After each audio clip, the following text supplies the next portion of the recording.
Yo, what is up YouTube? Lee the Captain here with another video on Enjin. And more specifically, I'm going to be talking about what is going on with Enjin and where I see it moving forward. Right now, Enjin is focused on the metaverse.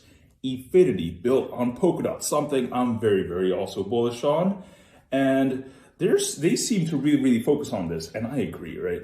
You know, when we think about the future, it's based around the metaverse. When we talk about their CFO, Oscar Franklin Tan, what is he preaching? 24/7, 365 days a year. He's always preaching about infinity. And why is he doing that? He even mentioned in his speech in Berlin. Quick shout out to everyone who lives out in Germany, all the Deutschlanders out there. Danke for watching. I think there's around 8 of you watching my videos. So shout out to you guys. I've been to Germany. That place is awesome, fantastic. And as everyone can see right now, all the metaverse tokens combined have a market cap of 10.697 billion. Supremely undervalued, I agree, but however, not much institutional adoption at this point.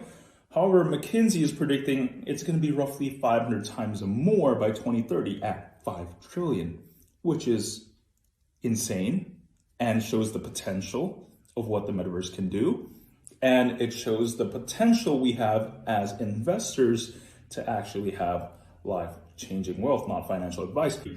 If we just think about the price of ENJ as a whole, if it were to stay at this current position right here in these top metaverse coins, let's say it were to stay at this exact position, and let's say 5 trillion is too much. Let's say they're like, what?